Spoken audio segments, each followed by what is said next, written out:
జై గురుదత్త శ్రీ గురుదత్త. మన ఆధునిక విజ్ఞాన శాస్త్రజ్ఞులు, ఆధ్యాత్మిక తత్వవేత్తలు ప్రపంచాన్ని ఎప్పుడు కూడానండి విభిన్నమైన కోణాల నుంచి పరిశీలిస్తూ ఉంటారు. ఇది జగమెరిగిన సత్యం. శాస్త్రజ్ఞులు పదార్థాన్ని భౌతికమైన పరమాణువులంటే, తాత్వికులు సత్పదార్థమైన పరమేశ్వరుడుగా నిర్వచించారు. శాస్త్రజ్ఞులు శక్తిని అచేతనముగా నిర్వచిస్తే, తాత్వికులు చైతన్యమైన పరాశక్తి అన్నారు. పరమాణువుల్లో ఉన్నది శక్తేనని, నిజానికి శక్తి దొంతరలే పరమాణువులని, సృష్టికి మూలమైన పదార్థానికి మూలం శక్తేనని శాస్త్రవేత్తలు అంటారు. కానీ తాత్వికులు శక్తి ఉనికికి పదార్థమే ఆధారమని, పరమేశ్వరుల్లో పరాశక్తి అంతర్భాగమని, వీరివ్వురు కలయిక సృష్టి అని మనకి తాత్వికవేత్తలు అంటూ ఉంటారు. అయితే శాస్త్రవేత్తల అన్వేషణకు ఆకాశం హద్దయితే, మన శాస్త్రాల ఆ ఆకాశాన్ని దాటి ఆత్మతత్వాన్ని కూడా స్పృశిస్తాయి. దేన్ని శాస్త్రవేత్తలు శూన్యమన్నారో దాన్నే తత్వవేత్తలు పరిపూర్ణమన్నారు. శాస్త్రజ్ఞులు విత్తు చెట్టు ఎలా అవుతుందో చెప్పగలరు, ఖచ్చితంగా చెప్పగలరు, కానీ అది ఎందుకు అవుతుందో చెప్పలేరు. భౌతిక శాస్త్రాల పరిధి, సమర్థత ఎక్కడ నిలిచిపోతాయో అక్కడి నుంచి ఆధ్యాత్మిక శాస్త్రాల వైభవం మొదలవుతుంది. ఇది చాలా ముఖ్యమైన పాయింట్ అండి. భౌతిక శాస్త్రాల పరిధి, సమర్థత ఎక్కడైతే నిలిచిపోతుందో అక్కడి నుంచి ఆధ్యాత్మిక శాస్త్రాల వైభవం మొదలవుతుంది. మానవ మేధకిది పొడిగింపుగా మనం మాట్లాడుకోవచ్చు. ఈ విజ్ఞాన తత్వశాస్త్రాలు రెండూ మనిషికి అవసరం అండి. ఇది అక్కర్లేదు, ఇది అవసరం లేదు అని చెప్పడానికి లేదు, రెండూ అవసరమే. ఒకటి సుఖ సౌఖ్యాలను ఇస్తే మరొకటి తృప్తిని, శాంతిని ఇస్తుందండి. ఇది వాస్తవం. అయితే ఒక చిన్న విషయం మీకు మనవి చేయాలి. ఇక్కడ మన తెలుగు భాష అందరికీ కూడా ఎక్కువ గౌరవం ఇస్తుందండి. ఇది మాత్రం నిజం అండి. మన భాష మరి ఏమిటో మిగతా భాషల్లో ఉందో లేదో తెలియదు, కానీ మన తెలుగు భాష మాత్రం అందరికీ కూడా గౌరవాన్ని పంచిపెడుతుంది, ఎక్కువ గౌరవం ఇస్తుంది. అది నిజం అండి. సైన్స్ని, మామూలుగా ఉన్న సైన్స్ని పరిసరాల విజ్ఞానం అంటే సరిపోయేది. దాన్ని రాను రాను శాస్త్రం అని అన్నిటికీ శాస్త్రాన్ని కల్పేశారు.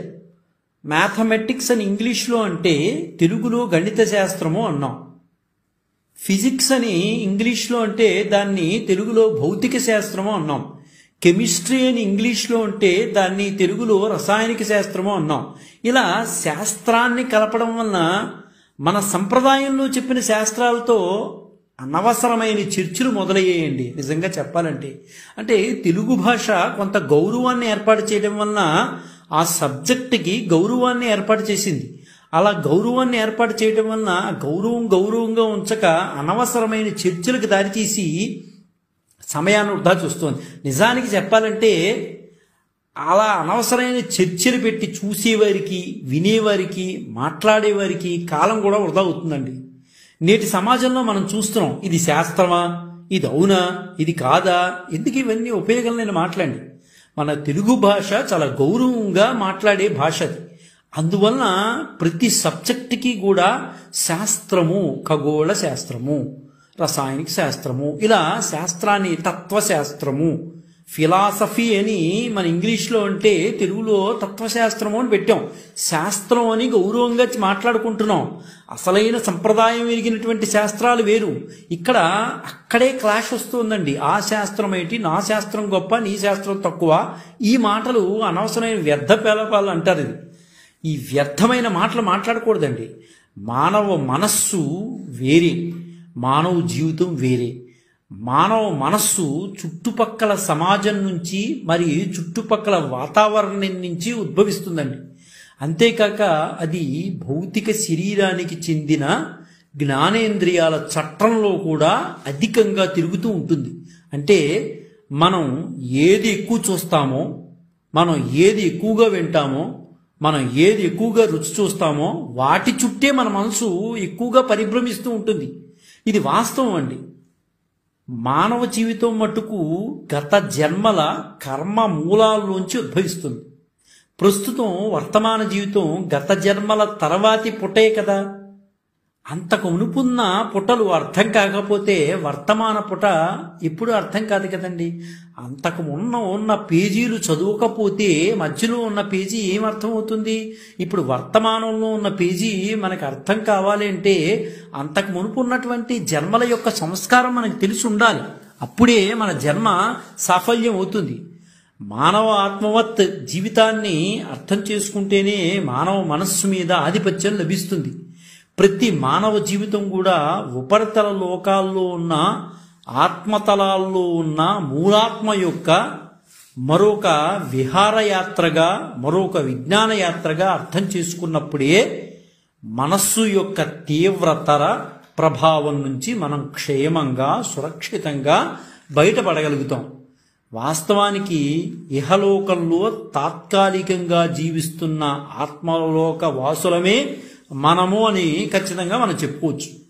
మనం వాస్తవానికి ఇహలోకంలో భౌతిక కాయంలో నివసిస్తున్న ఒకానొక సనాతన మూలాత్మయే మనం. అనేకానేక జన్మల కర్మఫలాల సంస్కారాల జనిత సంకల్పాల ప్రభావంతో కూడినదే ఈ వర్తమాన జీవితం. శాస్త్ర విజ్ఞానానికి, మత విశ్వాసాలకు ఎప్పుడూ పొత్తు కుదరదండి. ఇది చాలామంది భావన. అది ఈ రెండిటికి, శాస్త్ర విజ్ఞానానికి మత విశ్వాసాలకి పొత్తు కుదరదని చాలామంది మనసులో 170% మంది అనుకుంటూ ఉంటారు. అయితే ఆ భావన తప్పును నిరూపించినటువంటి మహామనీషి, యోగి పుంగవులు, బ్రహ్మతేజస్సు గల మనిషి, ఆయన్ని చూడగానే విద్వాంసులు సహితం లేచి నుంచుని 2 చేతులు పైకెత్తి నమస్కారం అచేతనంగా చేసేస్తారు. అంత దివ్యమూర్తి అండి ఆయన. ఆయన గొప్ప భౌతిక విజ్ఞాన గని, న్యూక్లియర్ ఫిజిక్స్ను ఆపోసన పట్టినటువంటి మహాపురుషుడు. నేటి మన ప్రాతస్మరణీయులు స్వామి జ్ఞానానంద గారండి. నేడు వారు దివ్య సమాధి స్థితిని పొందిన రోజు కావున ఆ మహనీయునికి అటు భౌతిక శాస్త్రజ్ఞుల తరఫున, ఇటు ఆధ్యాత్మికవాదుల తరఫున ఘనమైన నివాళులర్పిస్తూ వారి జీవిత విశేషాలను మనం తెలుసుకుందామండి. ఒక మహామనీషి యొక్క జీవితం ఒక 30 నిమిషాల్లో పూర్తిగా మనం పరిశీలించలేమండి. అది వాస్తవం. ఎందువల్లంటే ఇలాంటి మహానుభావుల జీవితం మాట్లాడుకోవాలంటే ఎక్కువసేపు మాట్లాడుకోవాలి. మనకున్నటువంటి స్వల్పకాలికమైన 30 నిమిషాల వ్యవధిలో కొద్దిపాటి ముఖ్యమైన విషయాలు మాత్రమే తెలుసుకోవడానికి ప్రయత్నం చేద్దాం. ఈ కొద్దిపాటి విషయాలు తెలుసుకుని ఇంతేనా ఆయన చేసింది అని మాత్రం దయచేసి అనుకోవద్దు. మహానుభావుల జీవిత చరిత్ర చెప్పేటప్పుడు దానికి వ్యవధి ఎక్కువగా ఉండాలి. మనకున్న 30 నిమిషాల్లో ఆయన మెయిన్ పాయింట్స్ మాత్రమే మనం మాట్లాడుకుంటామండి. దయచేసి ఇంకో విధంగా భావించవద్దు.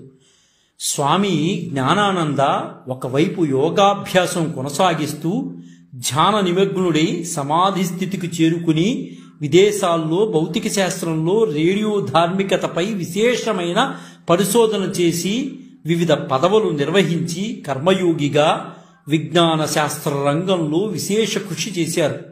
ఆల్బర్ట్ ఐన్స్టీన్, జగదీష్ చంద్రబోస్, స్వామి జ్ఞానానంద వంటి వారు ఆ రెండిటికి ఉన్న అవినాభావ సంబంధాన్ని చక్కగా వివరిస్తూ రెండు ఒకదానికొకటి అవసరమని అప్పుడే మానవ జాతి పురోగతి విస్పష్టంగా చెప్పినటువంటి మహానుభావులు వీరు. వారు ఆచరించి చూపించారు కూడా. అటు ఆధ్యాత్మిక చింతన అవసరము, ఇటు విజ్ఞాన శాస్త్రము అవసరమని రెండు ఆచరించి చూపించి మార్గదర్శనం చేశారు జనాలకి. మతము మరియు విజ్ఞాన సంశ్లేషణ మానవాళికి మేలు చేస్తుందని గట్టిగా నమ్మినవారు జ్ఞానానంద స్వామివారండి. యోగా సాధన మరియు సైన్స్ అధ్యయనం కొన్ని సారూప్యతలను కలిగి ఉన్నాయని ఆయన గట్టిగా అభిప్రాయపడ్డారు. ప్రాథమిక యోగా అభ్యాసాలు అంటే మనస్సు మరియు శరీరంపై పాండిత్యం పొందడానికి ఒక వ్యక్తికి శిక్షణ ఇవ్వడమే అని ఆయన నొక్కి చెప్పారండి స్వామీజీ. అయితే ఈ జ్ఞానానంద స్వామివారు ఎప్పుడు పుట్టారు ఏంటనే విషయాలు మనం మాట్లాడుకుంటే శ్రీ దుర్ముఖినామ సంవత్సర మార్గశీర్షమాస శుక్లపక్ష స్థిరవారం ఉదయం 6:02 జ్యేష్ఠా నక్షత్ర తృతీయ చరణ ధనుర్లగ్నమైన రోజు 5/12/1896 సంవత్సరంలో శ్రీ భూపతిరాజు రామరాజు శ్రీమతి సీతయ్యమ్మ పుణ్య దంపతులకు ప్రథమ సంతానంగా శ్రీ లక్ష్మీ నృసింహరాజు అను వ్యావహారిక నామం కలిగినటువంటి శ్రీ పూజ్యపాద జ్ఞానానంద స్వామి వారు జన్మించారండి. నిజంగా రాజుల వంశంలో జన్మించినటువంటి వారు జ్ఞానానంద స్వామివారు. అయితే పూజ్య జ్ఞానానంద స్వామి వారు పుట్టిన తర్వాత వెంటనే శ్రీ భూపతిరాజు రామరాజు గారు ఆయనకి గొప్ప వేద సంస్కారం కూడా తెలుసున్నవారండి భూపతిరాజు రామరాజు గారు. ఎందువలంటే రాజుల సంస్కారం అలా ఉంటుంది, బ్రాహ్మణులను ఎక్కువగా గౌరవిస్తారు. ఆ రాజ సంస్కారం చేత ఆయనకి కూడా వేద విజ్ఞానం మీద చాలా పట్టున్నవాడండి భూపతిరాజు రామరాజు గారు. వెంటనే పిలిపించి ఆ అబ్బాయి యొక్క జాతక విశ్లేషణ చేయమన్నారు. చేయమంటే పెద్దలు వచ్చి జాతక విశ్లేషణ చేశారు.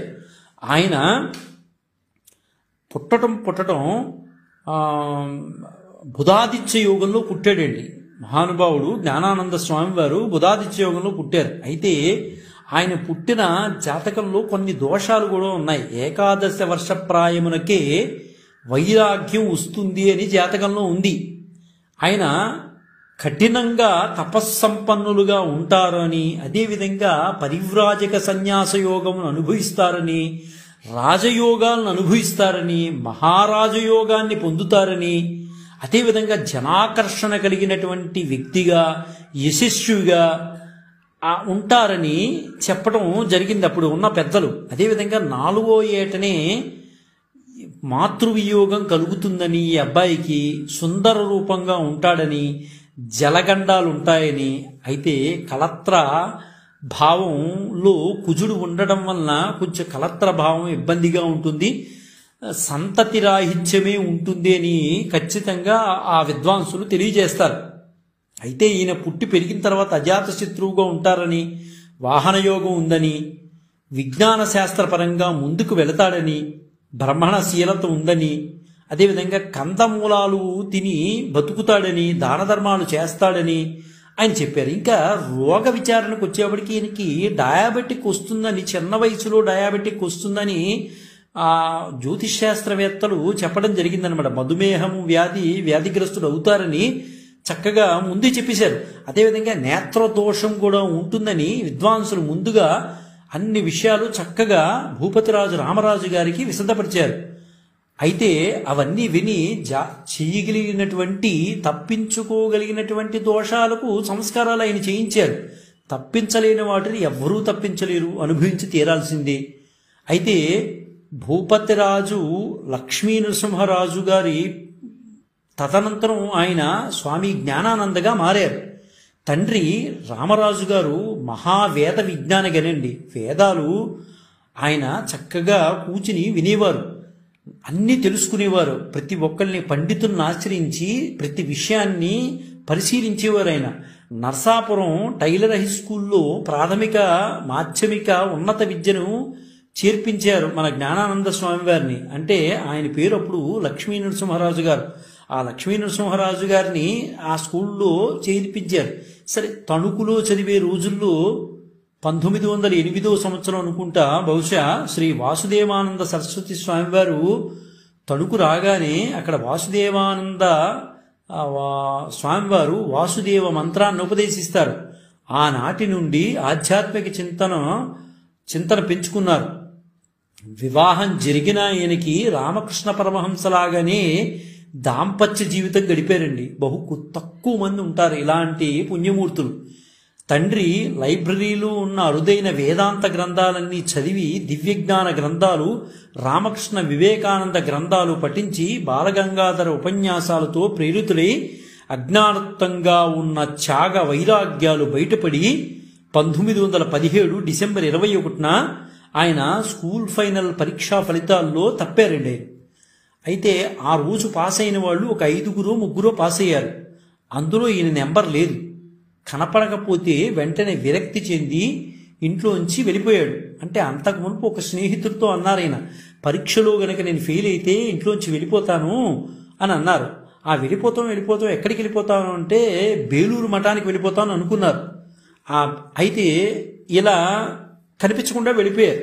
వెళ్ళిపోతే ఇంట్లో వాళ్ళందరూ, రామరాజు గారు అందరూ కూడా వెతికారు. అయ్యో పరీక్ష ఫెయిల్ అయిపోయినందుకు ఇంట్లోంచి వెళ్ళిపోయాడా వీడు అని చెప్పేసి అన్ని చోట్ల వెతికారు. ఎక్కడ బంధువులకి అందరికీ కూడా తెలియపరిచారు ఉత్తరాల ద్వారా. ఎక్కడా సమాధానం లేదు. ఈయన ఎక్కడున్నాడో తెలియదు. సరే, ఇతనితో పాటు నరసింహరాజుతో పాటు ఒక మిత్రుడు ఉండేవారు. ఆ మిత్రుడిని పిలిచి, మీ ఇద్దరు బాగా దగ్గర మిత్రులు కదా, నరసింహరాజు ఎక్కడున్నాడు అని అడిగితే, మేము ఇలా అనుకున్నాం, బహుశా బేలూరు మఠంలో ఉండొచ్చేమో అన్నట్టుగా వ్యక్తం చేశారు. వెంటనే అక్కడ వరకు రామరాజు గారు కొంతమందిని పంపించి వెతికిస్తే కలకత్తాలో వెళ్ళి వెతికారు.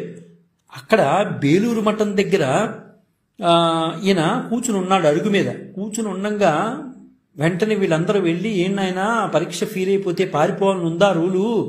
అలా ఏంటన్నా, మీ నాన్న రామరాజు గారు ఎంత బాధపడుతున్నారు, ఇంటికి వెళ్ళిపోతాను రా అంటే, అప్పుడు మన నరసింహరాజు గారు, నేను రాను, మీరు వెళ్ళిపోండి, నాకు ఆధ్యాత్మిక చింతనలోనే నా జీవితాన్ని గడుపుతాను, మీరు వద్దు, ఇక్కడి నుంచి వెళ్ళిపోండి అన్నారు.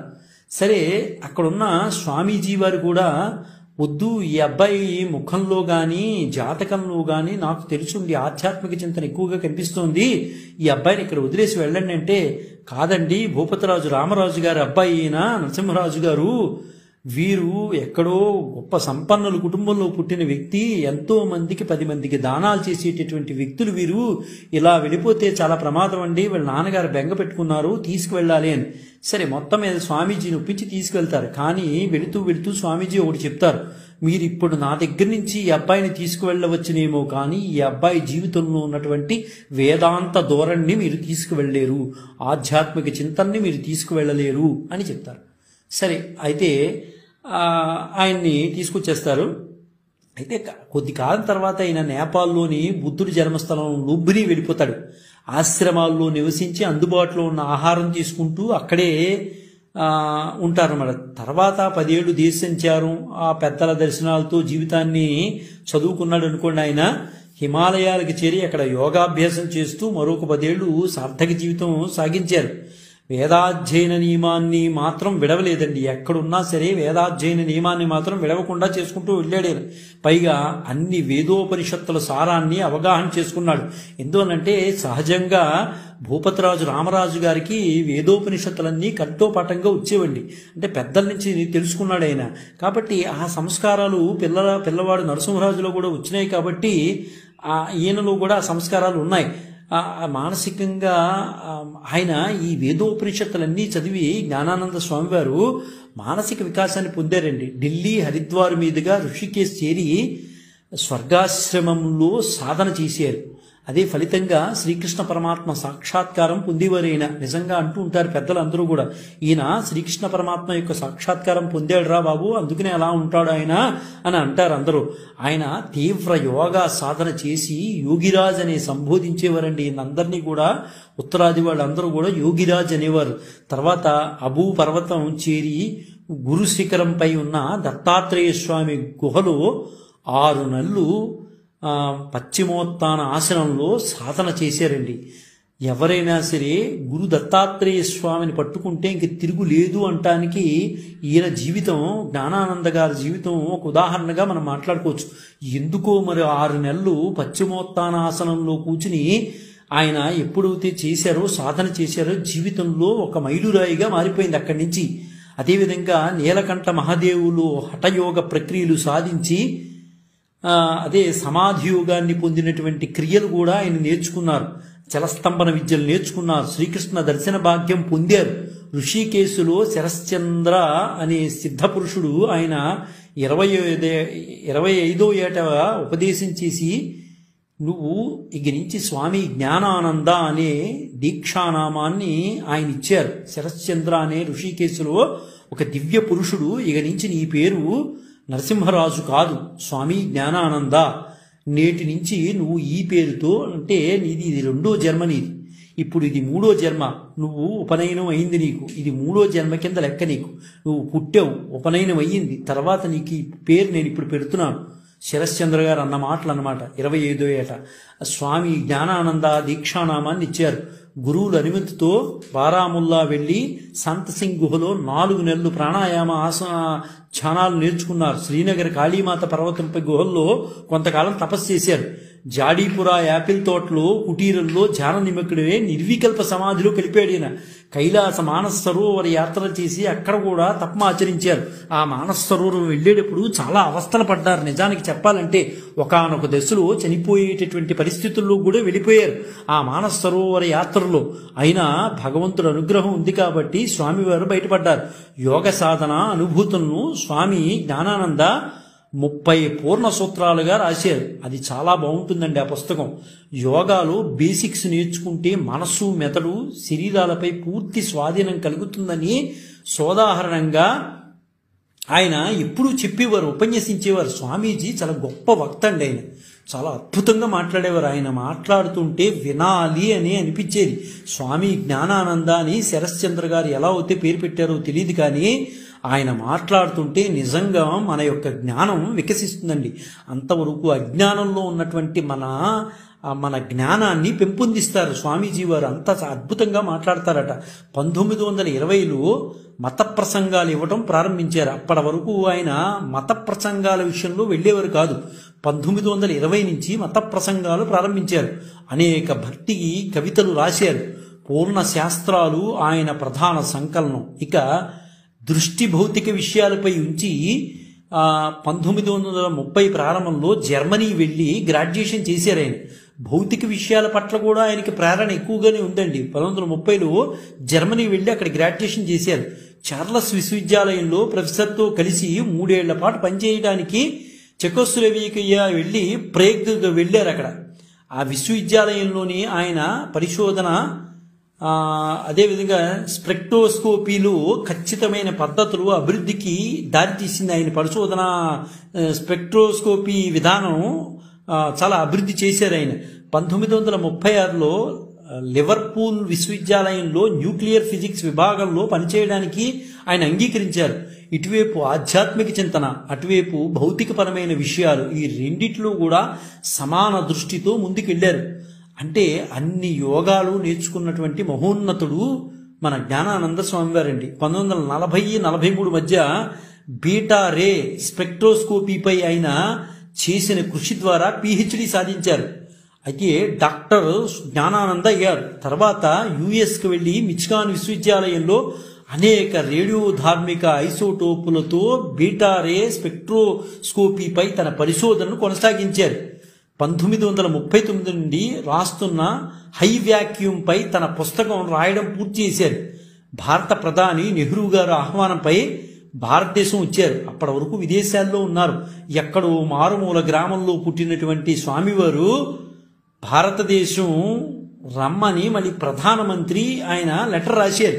నేషనల్ ఫిజిక్స్ ల్యాబొరేటరీ పరమాణు విజ్ఞాన పరిశోధన విభాగంలో అధిపతిగా 17 ఏళ్లు సేవలు అందించారు ఆయన కోరిక మీదగా. అయితే స్వామివారిని దర్శించడానికి అనేక మంది వస్తూ ఉండేవారు. అయితే భాష్యాంత వైయాకరణి శ్రీ లొల్ల వెంకటరామ శాస్త్రి గారు, పెన్నాడ అగ్రహారం వారి జామాత మంగిపూడి సుబ్రహ్మణ్యం గారితో కలిసి మన జ్ఞానానంద స్వామి వారిని దర్శించారు.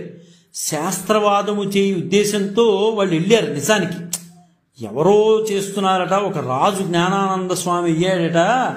అసలు ఏంటి శాస్త్రంలో ఆయన ఎంతవరకు ఉన్నాడు, ఏమిటి శాస్త్రాలు ఏమి తెలుసు ఆయనకి, అలా గురువుగా ఎలా అయిపోయాడని ఉద్దేశంతో ఎక్కడో ఉంటుంది కదా వెళ్ళారు మాట్లాడదామని. అయితే వెంటనే వెళ్ళంగానే అక్కడ జ్ఞానానంద స్వామి వారిని చూడంగానే ఆ శ్రీవారి యొక్క బ్రహ్మ తేజస్సును వాళ్ళు చూసి నిశ్చేష్టులైపోయారు. వెంటనే నమస్కారాలు పెట్టేసి అల్లునితో అన్నారట, శ్రీవారి ముఖము బ్రహ్మభావం తాండవించుతున్నది. ఆయనతో మనం ఏం మాట్లాడలేం. ఆ ముచ్చటించడానికి శాస్త్ర విషయాలు కూడా మనం మాట్లాడలేం. అన్నీ ఆయనకి తెలుసు. మనమే పొరపాటుగా ఆయన గురించి అనుకున్నాం. వద్దు, మనం మాట్లాడొద్దు, మనం వెళ్ళిపోవటమే మన గౌరవంగా ఉంటుందని వెంకటరామ శాస్త్రి గారు అన్నారట. మంగిపూడి సుబ్రహ్మణ్యం గారితో అన్నారట, వద్దు, మనం ఇక్కడి నుంచి గౌరవంగా వెళ్ళిపోవడం ఉత్తమం. ఆయనకి అన్ని శాస్త్రాల్లోనూ పట్టుంది, బ్రహ్మ తేజస్సు మొహంలో కనిపిస్తోంది, అన్ని యోగాలు ఆయనకి తెలుసు. మనం ఆయనతో మాట్లాడి ఆయనకి ఏదో రాదనుకుని శాస్త్రజ్ఞానం కోసం మనం వచ్చాం, కనుక్కున్నామని. కానీ ఆయనలో ఎంతో తేజస్సు ఉంది, వద్దు, ఆయనతో తలపట్టడం మనకు అంత మంచిది కాదని చెప్పి నమస్కారం పెట్టి వచ్చేసారట. అంటే అంత బ్రహ్మ తేజస్సు కలిగినటువంటి వ్యక్తి జ్ఞానానంద స్వామివారండి. 1954లో ఆంధ్ర విశ్వవిద్యాలయంలో పరమాణు భౌతిక విజ్ఞాన విభాగం మొట్టమొదటిసారిగా ఏర్పాటు చేశారు. 10 ఏళ్లు ఆయన ఆచార్యులుగా ఉన్నారు, శాఖాధ్యక్షులుగా పనిచేసి అంతర్జాతీయ ఖ్యాతిని సంపాదించారండి. అంటే కేవలం ఈయన వల్ల మాత్రమే న్యూక్లియర్ ఫిజిక్స్ అభివృద్ధి చెందుతుందని ఆంధ్ర విశ్వవిద్యాలయం వారు గమనించారండి. జూలై 1, 1956న ప్రత్యేక న్యూక్లియర్ ఫిజిక్స్ విభాగం ప్రారంభించబడిందండి.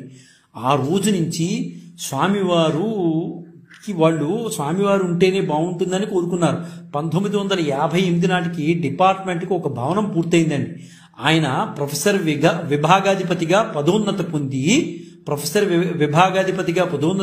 1965 వరకు పదవిలోనూ కొనసాగారండి. 1965 నుండి 69 వరకు ఎందరికో మంత్ర దీక్షను అనుగ్రహించారు. అంటూ ఇటు ఆధ్యాత్మికత అటు భౌతికత రెండింటినీ సమ్మేళనం చేస్తూ వెళ్ళేవారండి. జనానికి అలాగే ఉపదేశాలు ఇచ్చేవారు. ఇటు ఆధ్యాత్మికత ఎంత ముఖ్యమో అటు సైన్స్ అంత ముఖ్యమో అని చెప్పేవారు.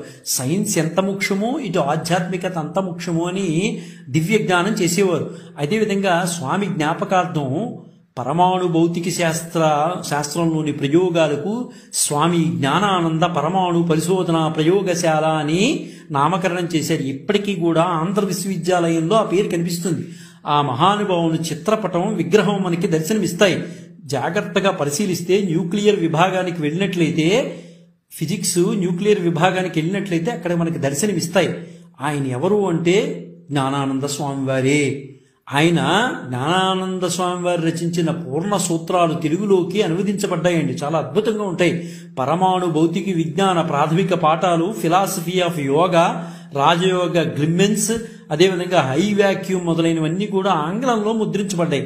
అంటే పదవీ విరమణ చేసిన తర్వాత ఆయన్ను ఎమెరిటస్ ప్రొఫెసర్గా నియమించగా మరణించే వరకు ఆ పదవిలోనే కొనసాగారండి. ఆచార్యోత్తములుగా, పరమహంసగా, దర్శనవేత్తగా, కర్మయోగిగా స్వామివారు అనేక రకాలైన పాత్రలు పోషించారండి జీవితంలో. అయితే అటువంటి స్వామివారు, జ్ఞానానంద స్వామివారు 1969 సెప్టెంబర్ 21వ తేదీ, అంటే సరిగ్గా ఇదే తేదీన సౌమ్యనామ సంవత్సర భాద్రపద శుద్ధ దశమి ఆదివారం రోజున ఉదయం 7:45 వారి 73వ ఏట పరమపదించారండి.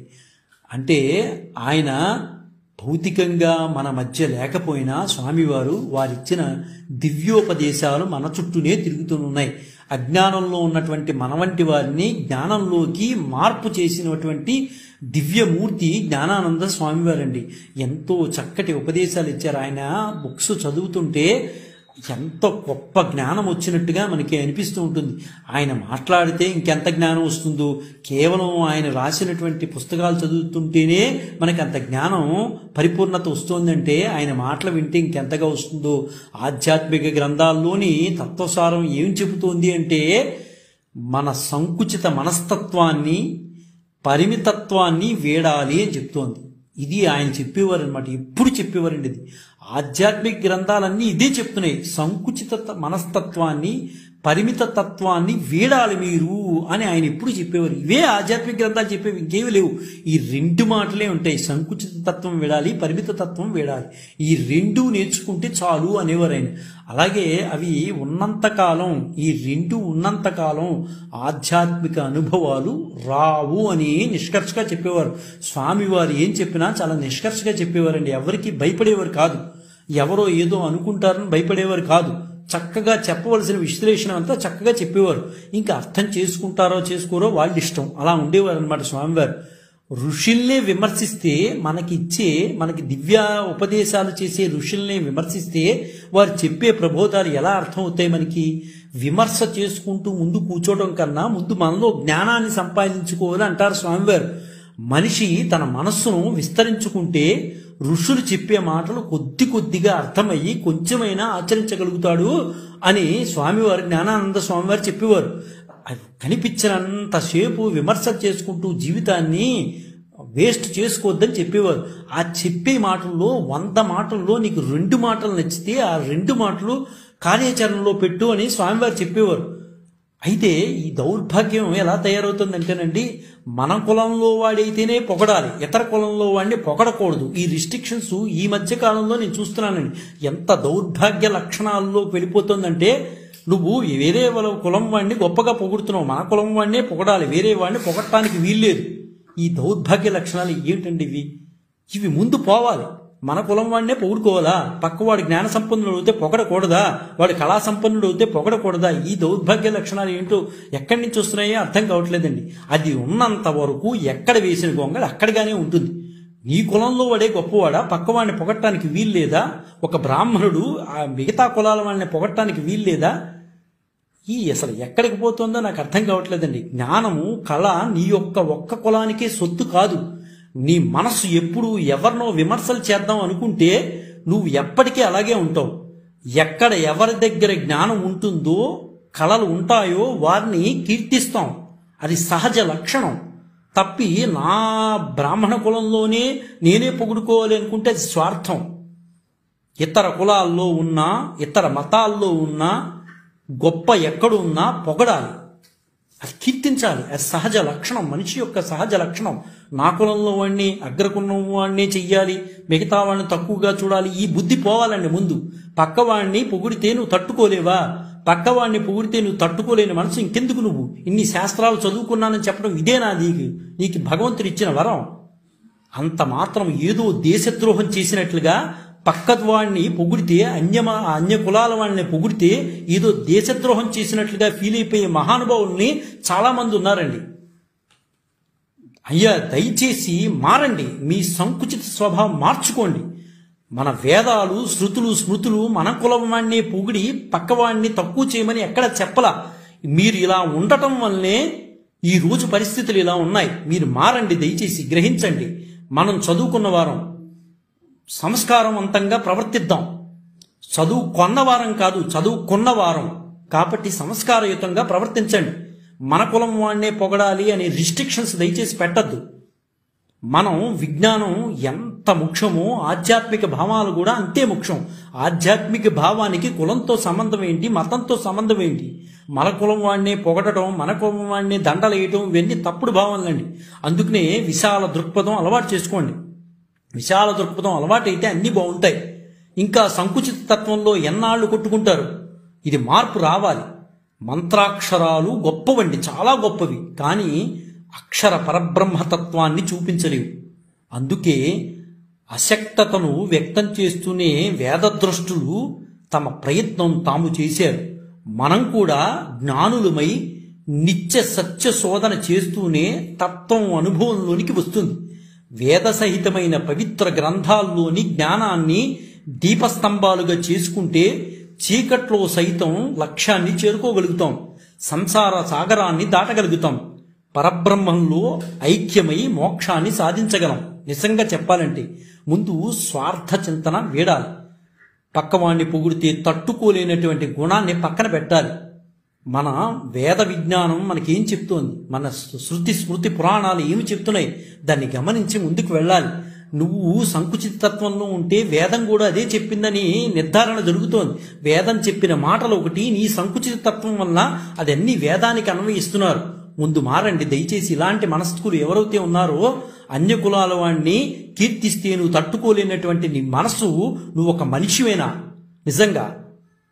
కాబట్టి జ్ఞానం ఎక్కడున్నా, కళలు ఎక్కడున్నా ఆ వ్యక్తిని గౌరవించవలసిన సంస్కారం చదువుకున్నందుకు మనకున్నది. అటువంటి జ్ఞాన సంపన్నులు ఉన్నటువంటి దేశం మన దేశం. స్వామి జ్ఞానానంద గారు ఒక రాజవంశంలో పుట్టినటువంటి వ్యక్తి. అలాంటి వ్యక్తిని ఈరోజు మనం గౌరవించుకుంటున్నాం. అలాంటి దివ్య సంపన్నులు నడయాడినటువంటి భూమి మనది. కాబట్టి నా కులం వాడినే పొగడాలి, నా వాడినే పొగడాలి అనుకోవటం చాలా తప్పుడండి. అది స్వామి జ్ఞానానంద గారు లాంటి వారిని చూసినా ఆదర్శంగా తీసుకోవాలి చాలామంది. అందువలన అలాంటి మహానుభావులు నడయాడినటువంటి భూమి కాబట్టి, ఇటువంటి మహానుభావులు తిరిగారు కాబట్టి మనం కొద్దిపాటైన జ్ఞానాన్ని సంపాదించుకోవడానికి ప్రయత్నం చేయాలి తప్పించి అనవసరమైన విమర్శలకు దారి తీయకూడదు. మన జ్ఞాన సముపార్జన మన సబ్జెక్ట్ మీద పెట్టాలి, అనవసరమైన విషయాల మీద కాదు. స్వామి జ్ఞానానంద గారు నిజంగా ఆయన ఎంతో సేవ చేశారండి. ఈ భారతదేశానికి, ఈ భారత భూమికి ఎంతో సేవ చేశారు. వేదాలు అంటే ఆయన ఇంటిల్లిపది పడి చచ్చిపోయేవారు, అంత గొప్పగా ఉండేది. వేద సంస్కారం అంతా వాళ్ళ ఇంట్లో కనిపించేదండి. పుట్టడానికి రాజవంశంలో పుట్టిన వారి ఇంట్లో బ్రాహ్మణ సంస్కారం కనిపించేది. స్వామి జ్ఞానానంద గారి ఇల్లు అలా కళకళలాడుతూ ఉండేది, వేద విజ్ఞానంతో కళకళలాడుతూ ఉండేది. కాబట్టి అటువంటి మహానుభావుల్ని ఆదర్శంగా తీసుకుని మనం ముందుకు వెళ్ళాలి. ఇదే రోజున స్వామివారు